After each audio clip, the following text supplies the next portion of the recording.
Hello student.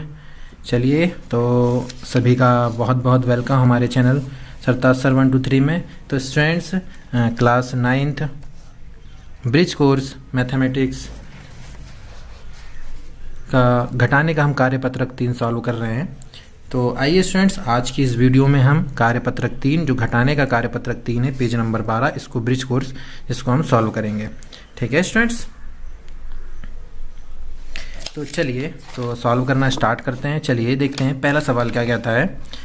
देखिए students, ये जो है ये वर्ड वाले सवाल है ना, शब्द वाले सवाल है, इबारत वाले सवाल है। तो इसको आपको पहले पूरा अच्छे से पढ़ना है और फिर समझना है। और घटाने वाले हैं तो सीधी सी बात है कि इसमें घटाने वाली संक्रिया लगाई जाने वाली है, लेकिन फिर भी हमें सवाल पढ़ के समझ में आना चाहिए कि घटाने वाली संक्रिया किस तरीके से लगाया जाएगा। तो चलिए स्टूडेंट्स पहला सवाल देखते हैं। पहला सवाल कहता है कि 250 मीटर कपड़े के थान में से 140 मीटर कपड़ा काट लिया, है ना। एक थान का मतलब होता है कि कपड़ा का एक पूरा बंडल होता है। यदि आप दुकान कभी जाएं देखें तो उसमें एक बंडल होता है, तो उसको थान कहा जाता है। तो वो बंडल में कितने मीटर कपड़ा है स्टूडेंट? 250 मीटर कपड़ा है। ठीक है, उसमें से 140 मीटर कपड़ा हमने निकाल दिया। तो बताइए उसमें कितना मीटर कपड़ा शेष बचा। इसका मतलब है कि उतना जब अपन ने निकाल दिया तो वो कम हुआ, और कम होने का मतलब क्या होता है स्टूडेंट? घटाना। इसका मतलब हम कह सकते हैं कि टोटल हमारे पास जो कपड़ा था वो कितना था? 250 मीटर था स्टूडेंट, और उसमें से 140 मीटर हमने निकाल दिया, मतलब कम हो गया। इसका मतलब हमको क्या करना पड़ेगा? घटाना पड़ेगा। तो चलिए घटा लेते हैं। तो 0 में से 0 को घटाएंगे तो यहाँ 0 आ जाएगा। 5 में से 4 गया तो है ना 1, 5 में से 4 गया तो कितना बच जाएगा? 1 बच जाएगा। 2 में से 1 गया कितना बचेगा? 1। तो हम कह सकते हैं स्टूडेंट्स कि इसका जो आंसर होगा वो ये होगा कि 110 मीटर कपड़ा क्या बचा? शेष बचा। ठीक है स्टूडेंट्स, समझ में आई बात? कैसे किया गया इसको सॉल्व। चलिए तो इसी तरीके से अब दूसरा सवाल देख लेते हैं स्टूडेंट। पहले सवाल को अच्छे से पढ़ेंगे, उसके बाद सॉल्व करेंगे। पहले सवाल को अपन को पढ़ना है और फिर समझना है और उसके बाद सॉल्व करना है। ठीक है, चलिए देखते हैं दूसरा सवाल क्या कहता है। एक पानी की टंकी में 2430 लीटर पानी है। ठीक है, एक टंकी है, इसमें इतने लीटर पानी है। ठीक है, उसमें से 1302 लीटर पानी इस्तेमाल हो गया। अब इस्तेमाल हो गया मतलब मान लीजिए आपके घर में एक टंकी है, उसमें इतना लीटर पानी, कितना? 2430 लीटर पानी। इतने लीटर आपने क्या कर लिया?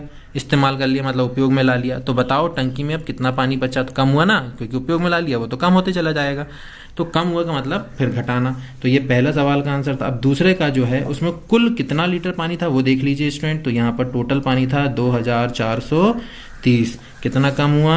1302 कम हुआ, मतलब क्या कर दीजिए? घटा दीजिए। जब भी शेष बचे की बात आए तो ऐसा आपको घटाना होता है। ठीक है, चलिए घटा लेते हैं स्टूडेंट अपन। अब 0 में से 2 चला जाएगा क्या? नहीं जाएगा। तो हमको यहाँ से एक क्या लेना पड़ेगा? उधार लेना पड़ेगा। तो जैसे उधार लेंगे तो 0 का क्या हो जाएगा? 10, है ना, समझाया था मैंने। और आप चाहो तो घटाने के पिछले वीडियो दिए गए हैं। और मैं एक बात और कहूँ, यदि आप सभी स्टूडेंट से एक बात और कहना चाहूँगा कि आप यदि बहुत अच्छे से इस कार्यपत्रक को सॉल्व करना चाहते हैं, ब्रिज कोर्स को सॉल्व करना चाहते हैं, तो हमारी प्लेलिस्ट में जाइए और वहाँ पर आपको सारे वीडियो मिल जाएंगे। तो सारे वीडियो पेज नंबर वाइज सारे वीडियो आपको सॉल्व, मतलब पूरा कार्यपत्रक आपको सॉल्व मिलेंगे। तो आप जाएँ प्लेलिस्ट में, जाकर आप हमारे पूरे वीडियो देख सकते हैं और बहुत अच्छे से ब्रिज कोर्स को सॉल्व कर सकते हैं। तो चलिए स्टूडेंट्स, तो अपन अपने इस क्वेश्चन पे वापस आते हैं। तो यहाँ से हमने जब इसको 1 दिया तो ये हो गया 10। अब 10 में से 2 को कम करना है, यानी 10 में से 2 रुपये, 10 रुपये का नोट था आपके पास या 10 रुपये आपके पास है, 2 रुपये कम कर दीजिए तो कितने बचेंगे? 8 बचेंगे ना। उंगलियों में कर सकते हैं और बाकी तो आप थोड़ा सा खुद भी लॉजिक लगाएं। अब जब हमने यहाँ से एक उधार दे दिए हैं तो यहाँ कितना बचा? 3 की जगह में यहाँ बचा 2। 2 में से 0 गया, कितना रह जाएगा? 2 ही आ जाएगा, है ना। 4 में से 3 गया 1, 2 में से 1 गया 1। तो इसका आंसर क्या आ जाएगा कि उस टंकी में जो पानी बचा है वो कितना बचा है? 1128। तो अपन यहाँ लिखेंगे अतः टंकी में 1128 लीटर पानी शेष बचा। ये ऐसा आपको यहाँ पर लिखना है, ये वाली जगह में लिखना है। ये खाली जगह जो दी गई है ना, इसमें भरना। मैं इसमें इसलिए बता रहा हूँ कि इसमें भर नहीं रहा हूँ, है ना। ये तो हम इसमें समझा दे रहे हैं। तो यही चीज़ आपको यहाँ पर भरना है। यदि आपके पास बुक है, आप यदि इसको सॉल्व बुक में कर रहे हैं, तो नहीं तो आप कॉपी में कर रहे हैं तो कोई दिक्कत नहीं, आप किसी भी तरीके से इसको सॉल्व कर सकते हैं। ठीक है, चलिए अगला क्वेश्चन देख लेते हैं स्टूडेंट्स। एक पुस्तक में कुल 324 पन्ने, एक पुस्तक है उसमें 324 पन्ने हैं। रमा ने 243 पन्ने पढ़ लिए, है ना। तो उस बुक के या उस पुस्तक के उन्होंने कितने पन्ने पढ़ ली रमा ने? 243। तो बताइए रमा को अब कितने पन्ने पढ़ना शेष है, मतलब अब और कितने बचे हैं? बचे हैं मतलब फिर से घटाना है। तो तीसरा वाला में है कुल पन्ने कितने हैं स्टूडेंट? 324, और कितने पढ़ लिए उसने? 243। अब घटा दीजिए, चलो घटा लेते हैं। 4 में से 3 गया, कितना हो जाएगा? 1। 2 में से 4 चला जाएगा क्या? छोटी संख्या में बड़ी संख्या नहीं जाता, एक उधार लेना पड़ेगा।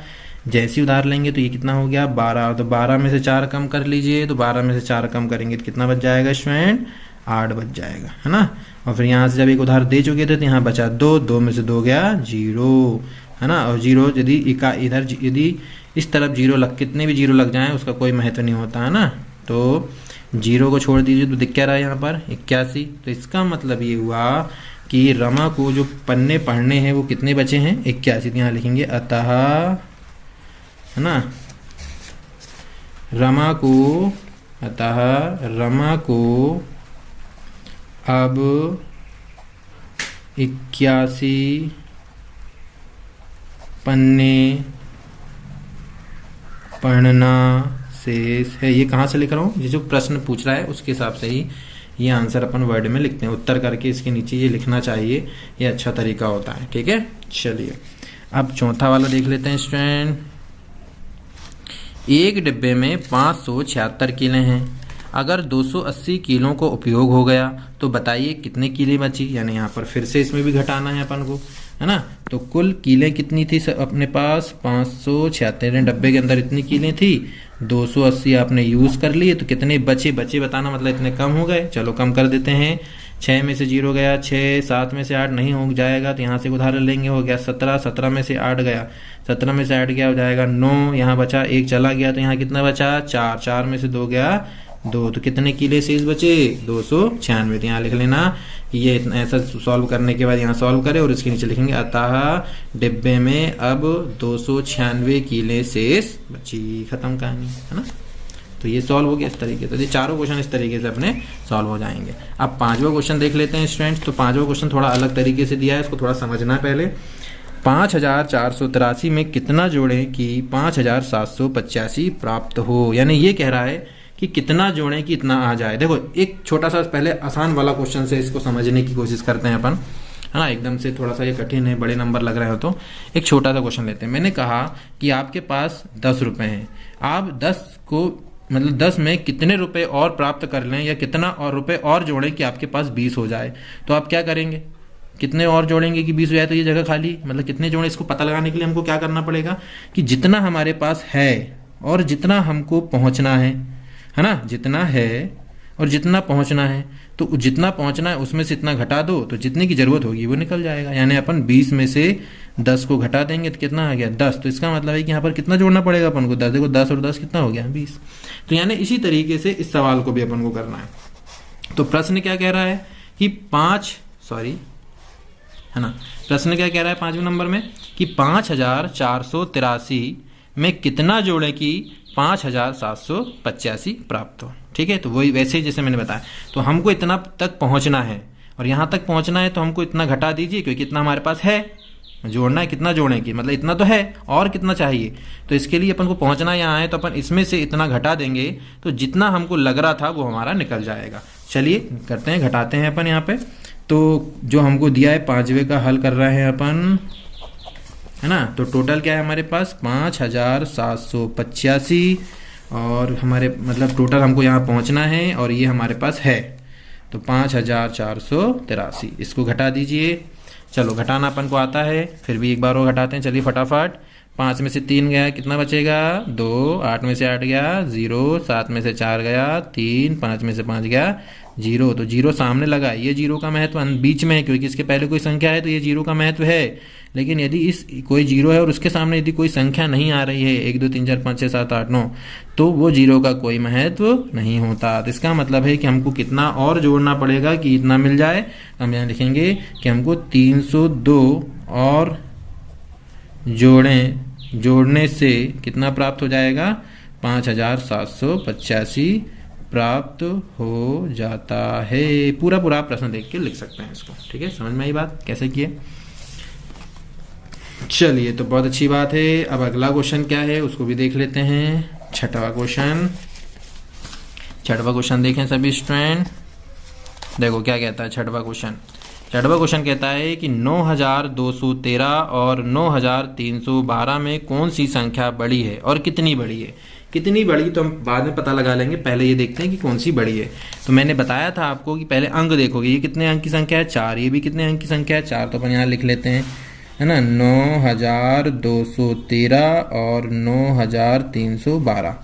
ठीक है, तो ये अपन ने संख्या लिख लिया। दोनों में से कौन सी बड़ी संख्या है ये पहचानना है। तो पहले देखो ये कितने कितने अंक की संख्या है, 4 अंक की संख्या है, तो ठीक है। अब यहाँ पर आपको आखिरी वाली डिजिट से देखना है। यहाँ पर कितना दिख रहा है 9, यहाँ भी दिख रहा है 9, तो अभी तो कोई दिक्कत नहीं है। अब यहाँ कितना दिख रहा है तीसरे नंबर पे 2, और यहाँ कितना दिख रहा है 3, तो बड़ा डिजिट आ रहा है तीसरे नंबर पे। तो इसका मतलब है कि ये संख्या क्या कहलाएगी, बड़ा, और ये संख्या क्या कहलाएगी, छोटी। तो इसका मतलब है कि 9312 कैसी संख्या है, बड़ी संख्या है। अब बड़ी है तो कितनी बड़ी है इससे, तो इससे कितनी बड़ी है वो निकालने के लिए अपन को ये घटाना पड़ेगा। तो 9213 को घटा दीजिए। जैसे ही घटाएंगे तो जो भी आंसर आएगा ये संख्या उससे उतनी बड़ी कहलाएगी, है ना। चलो, तो 2 में से 3 जाएगा नहीं, तो 12 में से 3 गया, कितना बचा 9 बचेगा। यहाँ पर 12 क्यों बोला मैंने, यहाँ से एक उधार लिए क्योंकि अपन, है ना। यहाँ पर जब अपन एक उधार ले ली तो यहाँ क्या हो गया 0, 0 में से 1 जा सकता है क्या, नहीं जा सकता। फिर यहाँ से एक उधार लेंगे तो 0 का हो गया 10, 10 में से 1 गया, क्या आ गया 9। जब यहाँ से इधर 1 गया तो 3 का क्या हो गया 2, 2 में से 2 गया 0, 9 में से 9 गया 0। इसका मतलब है कि 99, यानी संख्या जो बड़ी है वो कितनी बड़ी है, तो 99। तो हम यहाँ लिखेंगे कि 9213 से कितनी बड़ी है, 99 बड़ी है। आंसर खत्म कहानी। इस तरीके से समझ में आ रही बातें। तो इस तरीके से हम छठवां सवाल भी सॉल्व कर लेते हैं। ठीक है स्टूडेंट, उम्मीद है मेरे को आपको ये 6 सवाल पूरे समझ में आए होंगे। चलिए 7वां सवाल भी फटाफट देख लेते हैं, और 8 मतलब 2 सवाल और बचे हैं, इनको भी जल्दी जल्दी सॉल्व कर लेते हैं। चलिए, है ना। चलिए, तो अगला सवाल क्या है, सोहेल के पास 2490 रुपए थे। ये सवाल देखिए, सोहेल के पास 2490 रुपए थे। उसने 1025 रुपए की किताबें खरीद ली। बताइए उसके पास अब कितने रुपए शेष बचे। मतलब इतने रुपए उसने बाजार लेके गया, इतने की उसने किताबें खरीद ली, तो अब उसको वापस कितना देगा दुकानदार, तो उसका अंदर घटाना पड़ेगा, कम करना पड़ेगा ना, कम हो जाएंगे क्योंकि इतने तो वो रख लेगा, है ना। तो कम कर दीजिए, घटाना तो आपको आता ही है, चलिए घटा लेते हैं फिर भी। तो ये हो जाएगा, टोटल उसके पास थे 2490, और कितने की उसने सामान खरीद लिया, 1025 का उसने सामान खरीद लिया। तो कितने बचे निकालना, मतलब घटा दीजिए। 0 में से 5 नहीं जाएगा, एक उधार ले लेंगे तो हो गया 10, 10 में से 5 गया, आ गया 5, 9 में से 1 उधर चला गया तो बचा 8, 8 में से 2 गया तो बचेगा यहाँ 6। इधर जब गए तो कोई दिए नहीं अपन ने, तो ये 4 जैसे का वैसे, तो 4 में से 0 गया 4, 2 में से 1 गया 1। तो कितने रुपए शेष बचेंगे उसके पास, तो हम यहाँ लिख देंगे उसके पास 1465 रुपए शेष बचे। यहाँ लिख लेंगे इसको अपन, है ना। ठीक है, चलिए लास्ट वाला सवाल फिर से देख लीजिए।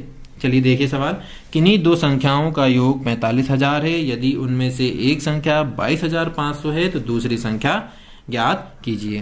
तो चलिए इसके समझने के लिए एक एग्जांपल लेते हैं। हमने कहा कि पहली संख्या मान लेते हैं 2 है, दूसरी संख्या हमें अभी नहीं पता, थोड़ी देर के लिए नहीं पता, है ना। तो हमने कहा कि दोनों 2 संख्या है हमारे पास, एक है 2 और दूसरी क्या है हमें पता नहीं, उसका योग मिला के हमारे पास कितना आना चाहिए, 10 आना चाहिए। तो ये पता कैसे लगाएंगे हम, ये संख्या कितनी हो कि इन दोनों उसके साथ यदि हम इसको मिलाएं तो वो दोनों मिलके कितना बन जाए 10। तो हम थोड़ी देर के लिए, हमें तो ये अंडरस्टूड दिख रहा है कि 8 लगेगी, लेकिन ये पता कैसे चला कि ये 8 आएगा। तो हम ये कह रहे हैं कि जो संख्या हमको प्राप्त है और जितने हमको दोनों को योग करके जहां हमें पहुंचना था उसमें से जो प्राप्त उसको घटा दो। देखो 10 में से 2 को कम करेंगे कितना आ गया 8, तो मिल गई ये संख्या 8। समझ में आई बात। तो वैसे यहाँ भी करना है, 2 संख्या का योग कितना है 45, मतलब दोनों को मिला के कितना करना है अपन को 45। उसमें से एक पता है दूसरी नहीं पता, तो जितना करना है उसमें से एक संख्या को घटा दो तो दूसरी आपको मिल जाएगी। तो अपने पास एक संख्या जो है वो कितनी है 45,000, उसमें से एक क्या है अपने 22,500, घटा दीजिए। 0 में से 0 0 0 0 0 10, 0 में से 5 नहीं जाएगा, 10 में से 5 गया 5, 5 से कम हो गया क्योंकि अपन एक उधार दे चुके हैं, तो 4 में से 2 गया 2, 4 में से 2 गया 2, तो ये भी कितना आ गया 22,500। तो दूसरी संख्या भी क्या होगी 22,500 500 की, चाहो तो आप देख लो। अब दोनों दूसरी संख्या जो निकली और ये संख्या जो है दोनों मिलके इतनी हो रही है कि नहीं, तो चेक कर सकते हो, दोनों जोड़ के देख लो तो उतनी होगी, सीधी सी बात है। तो इस तरीके से ये हमारा क्या कहलाएगा, आंसर कहलाएगा। और इस तरीके से हम पूरे क्वेश्चन को सॉल्व कर लिए हैं। तो उम्मीद करता हूँ स्टूडेंट्स कि कार्यपत्रक 3 आपको सारे जितने 8 सवाल हैं मेरे को सभी को समझ में आए होंगे। यदि आपको हमारा वीडियो अच्छा लगा हो तो हमारे वीडियो को लाइक करें और हमारे चैनल को सब्सक्राइब करें। और यदि आपको कोई डाउट आता है तो आप हमें कमेंट्स बॉक्स में बता सकते हैं, आपके डाउट भी क्लियर किए जाएंगे। तो चलिए स्टूडेंट्स, बस यही कहेंगे कि यदि वीडियो अच्छा लगता हो तो हमारे वीडियो को लाइक और चैनल को सब्सक्राइब करें। Thank you.